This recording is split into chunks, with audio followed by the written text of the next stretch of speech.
Okay, we're good.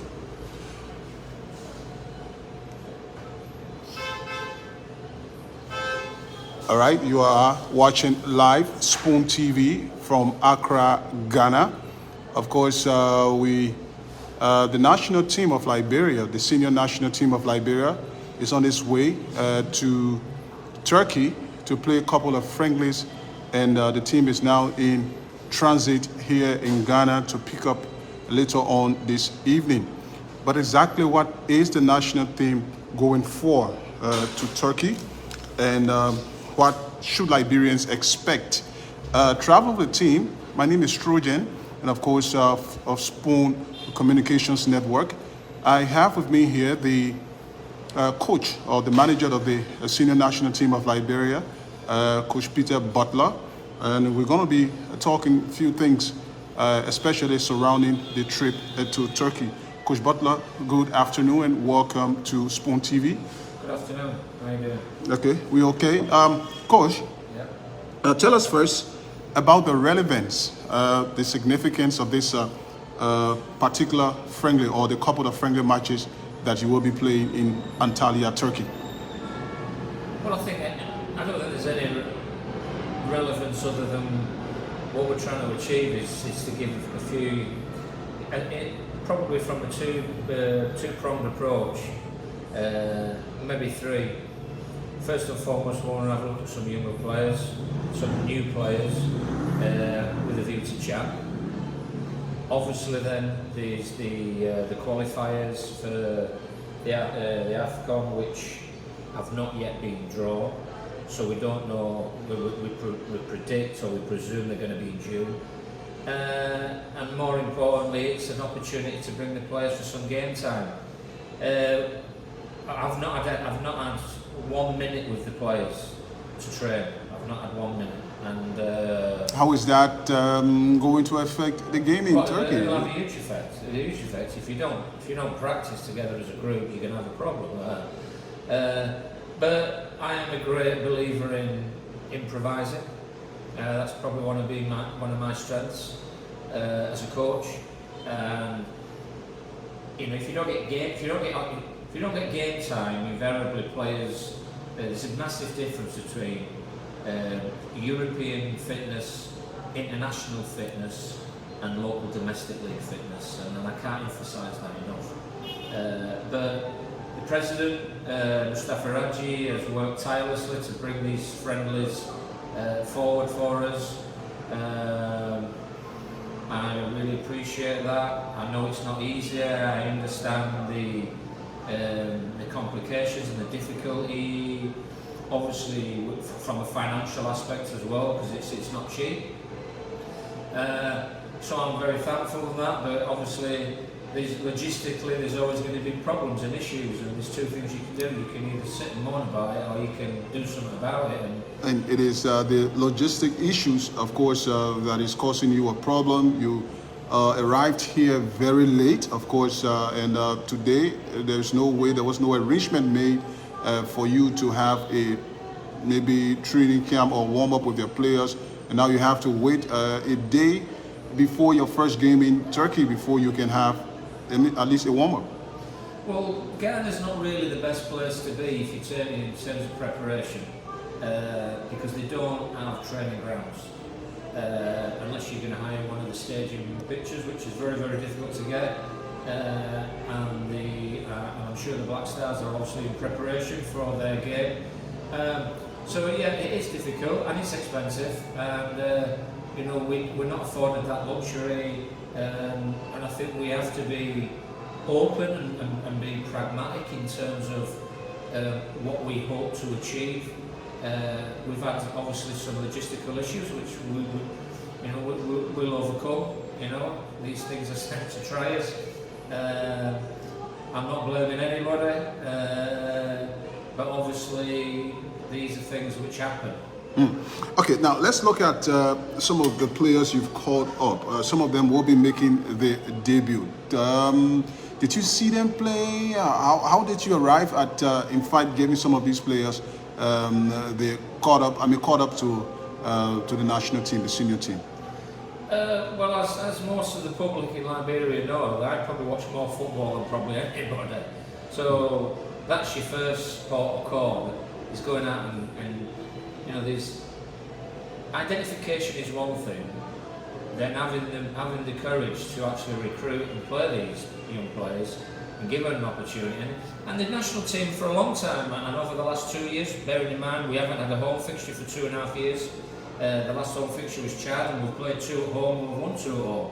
We've played a lot of games away from home, we've drawn, we've lost, and we've won. And it's just been a great learning curve and a character building experience for those young players. But I think when you actually look at the talent in Liberia, and this is a young team, a new team, an evolving team. You know, young players like Divine Tier and you know, Samson, where Matt Habai is coming. We've got a lot of lads who are 19, 20. Mo Sangari's coming back into the fold as well. He'll play probably 45, 60 minutes of each game. So I do my own work. It's not like I just sit there and throw all the players' names up in a heap, and whoever comes down face up gets a game. I don't work like that.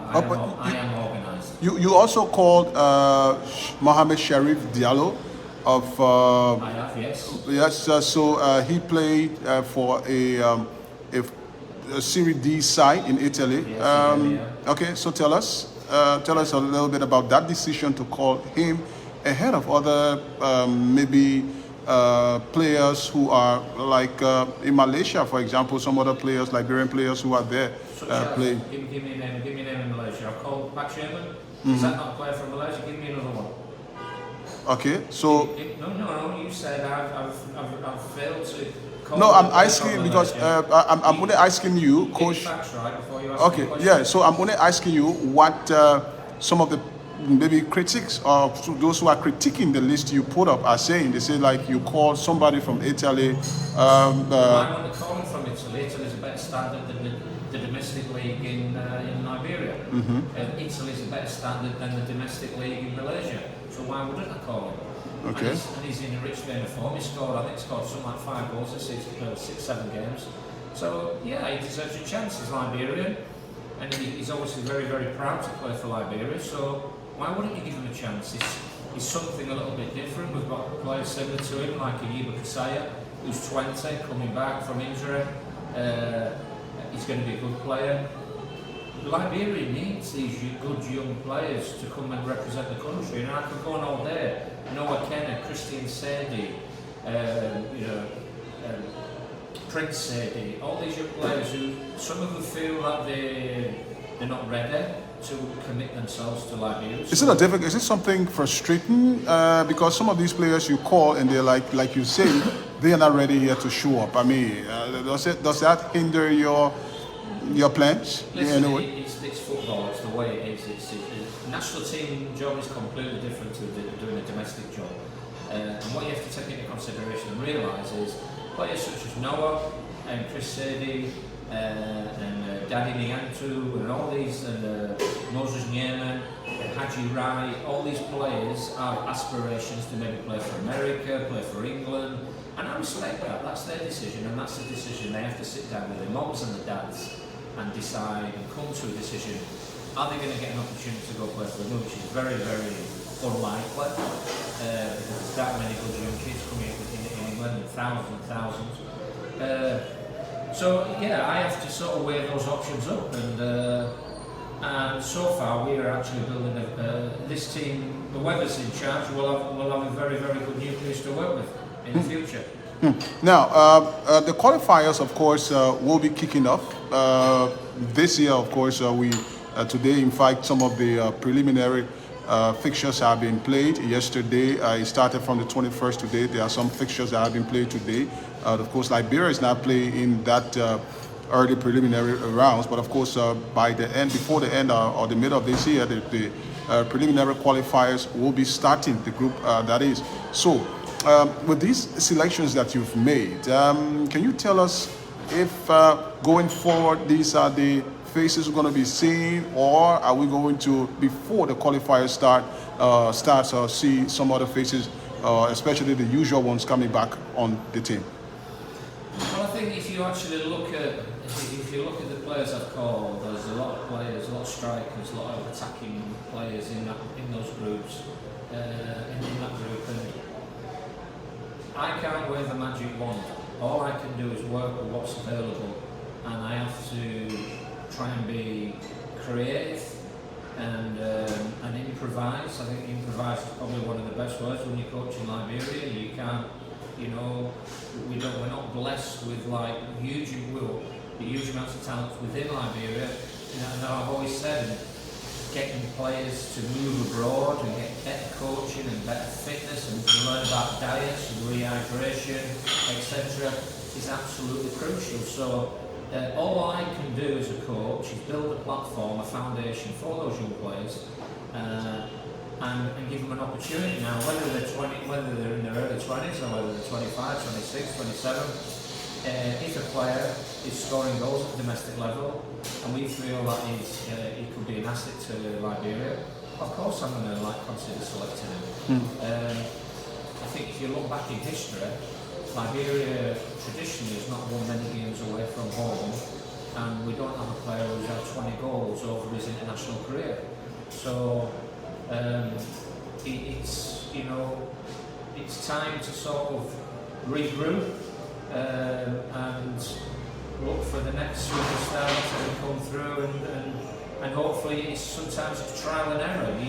You try one, it doesn't work, you try another, it does work, people surprise you, players get injured, players get suspended, lose form, things happen in their lives.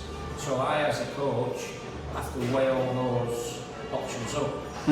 Liberians usually, not just in Liberia, but all over the world, whenever the Lone Star goes to play, like any other fan, are anxious about the result, be it whatever game it is. So they are also going to be anxious about these friendlies, the results to these friendlies. So what would you tell Liberians to expect, or what should they expect from these friendlies? I mean, talking about the results. Listen, you've got to start, we all want results, but progression is more important sometimes when you're an emerging football nation like Liberia. We don't have the facilities and the finance of other countries around. We don't have that. We have to be realistic, and I am realistic. And supporters have to be realistic, and they have to be patient. And if they're not willing to be realistic, they'll just go through coach after coach after coach after coach. Now, all I would turn around and say is that my job is, I've been here nearly 2.5 years, 2 years, 7 months. I've had to change the whole face of the national team. Now, a lot of people like it, and a lot of people won't like it because it doesn't suit them. I'm not there to be liked. I'm there to be respected, and I will do a job in the most professional manner. Do you think you're respected after 2.5 years being with the team, with what you've done with the team? Do you think Liberians appreciate what you've done so far? I think you get people who respect me, and people who like what I'm doing. I get people stopping me in the supermarket saying, "Keep doing, don't listen to all the noise that goes on." And then I get others when I go to a restaurant who can be critical, and I have to accept that. I've got broad shoulders, I can handle it, it doesn't bother me. I'm a professional person, I do things in the right way. I select players based on merit, not other reasons. That's Coach, I'm sorry, but that's a very important point, because Liberia used to be a country, maybe before you came here, where players perhaps were selected based on their affiliations, based on people making suggestions to the coach. Could you tell our watching audience, of course, how do you do your selections? Are you maybe are some players' names sent to you, asking you to give them a trial, recommending some players to you? How do you do it? Is it done independently? You need to state this because it's very important.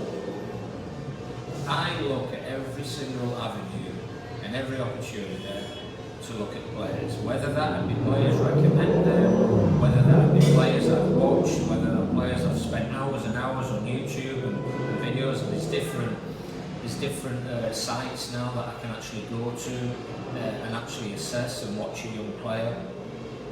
you can watch a player, he can send you a 5-10 minute clip and he looks a world beating, you can bring him in and he can be a complete failure. But training time is really, really important. And I know I keep sort of reiterating it and I keep stating it. I understand the economics. I live in the real world. It's a balancing act between putting food on the table and putting camps together. I get that. I'm not having an issue with that. But if we don't have the finance, if we don't invest, which other countries are doing, like such as Comoros, Cape Verde and Gambia, who've invested and have reaped the benefit, as I always say to the guys, it's like no money, no honey. We've got to be realistic, and I don't get any interference. You don't get any interference. That is important. No, I don't get any interference. I don't get any interference from the Minister of Sport or the Assistant Minister or the President or whoever. Are there no lists coming to you, no names coming to you from the Ministry of Youth and Sports, from the LFA itself, or from perhaps other sectors, people of influence telling you this player's got to play or that player's got to play? I might get a recommendation from time to time, but no, the government have never interfered. I can honestly turn around and say that. I'm not just saying it. I've never had any interference from the government. They've always been great on that score. From the president of the association, all right, I do get a few members and people who say, Pete, we've seen this player, we've seen that player. And 9 times out of 10, I watch a lot more football than probably anybody. But I don't get interference. But at the end of the day, when it comes down to making a decision about who plays for the national team, it is you. Absolutely, and I will discuss it. I've brought in Kojo. Kojo's got a wealth of experience, and I want him to get more involved in the recruitment side of things as well, especially with the local players and reaching out to like local coaches. I think that's very, very important. And that's one of the reasons I wanted Kojo in. And that was one of the things I was going to ask you about. Thomas Kojo, of course, coming back to the fold of the senior national team, the Lone Star. He headed this team before. Now you've brought him to assist you. People want to know what was it based on? What was your decision based on? I think the most important thing is that we don't have a wealth of experience at local level. Kojo's is held the mantle of the national team coach for a number of years, and okay, I've had quite a lot more sort of experience and exposure in England and other African countries as well. But Coach is a very, very level-headed chap. I've got a lot of respect for him. Same with Chris. Chris he's got a different quality than Kojo. If we were all the same, it would be a boring world. I think from Kojo's perspective, what I would turn around and say is, and he knows full well, the reason why I brought him in, and the reason why I brought him in was, I want him to really have a hands-on view with in terms of like identification, recruitment of young players and putting together a database for, and the association's never had a database of players. And we're in the process now of actually, putting that together, and it takes time, and I think there's one thing I've learned in Liberia is don't expect everything to happen yesterday. You might have to wait a while, small, and be patient. Okay, now finally, looking at our league, it's no secret that a strong domestic league, of course, will help to make a strong national team. So looking at our league, you've been here over 2.5 years now. How do you see it? Is it more competitive than it were when you first arrived, or are we still at where we used to be since you came? I think there's quite a few factors you could actually analyse it. It's a young league. If you allow me to explain, there are a lot of young players playing in that league. Whether that's their correct age remains to be another thing. But what I would turn around and say is that I think what the president, Mustafa Raji, has done has been quite excellent for the country. and he's reached out with the FIFA Forward project, and we now got two Sophia's, Buchanan, SKD. I think the quality of the football has actually risen somewhat over a two-year period. I don't think the fitness levels have. I think the fitness levels are poor. Whether that's through lack of education in terms of diets and discipline, hydration, going out and partying, etc. But I think the league is growing. I think you need to be patient with the league. I think there's some really good young players who are actually coming through the domestic league, Division 1 and Division 2, and anyone who'll tell you knows that I do watch quite a lot of Division 2. Especially players. Division 2, you brought in a player from Muscat FC, ahead of players from the first division. Well, about Emmanuel Ray, because I believe he can play various positions. He's young, he's quick. We need pace at national team. Joseph Melto, if we could have picked more numbers, I would have brought him back in. But Divine Tier is a player who I think is going to be an outstanding footballer. And he made his debut. He got 20 minutes against Egypt when we played. A lot of people said that he was an unused sub, which is incorrect. Whoever wrote that, he wasn't. I did play him against Egypt, and the same with Joseph. So there's a lot of young good players, and I think Caters I coached the under-17s the other week, and I was really impressed with the youngsters. So there's a lot of good things, which people don't see, because people unfortunately just look for the results, and that's the worst thing you can do. Okay, Coach, let's now leave you. But are you working? Do you sometimes talk with local coaches? Because I hear you talking about the fitness level, and of course they're working on their club teams with local coaches and what have you. Do you sometimes talk with them? Do you advise them? Do you tell them maybe what to do to sort of help with the fitness level? No, I don't. I'm always there to support. I brought in a policy where I always said if anybody wants me to take a training session. Pre-pandemic, I took a lot of sessions with quite a number of teams. I think a lot of coaches have their way of doing things. I would like to see more modules in terms of fitness and IT. I think IT data, collecting data, whether it be Instat or Opta or Prozone, or I think we can learn a lot from actually collecting data. But I think the fitness modules, workshops, I would love to see the association bring somebody in, and it's not sometimes all about playing 11v11, and but I do sympathise with the local coaches because they only probably get two or 3 days with those players. And sometimes one of them is a match day. They have a game on a Wednesday, they might have a game on a Saturday. So I do have a lot of sympathy for the local coaches.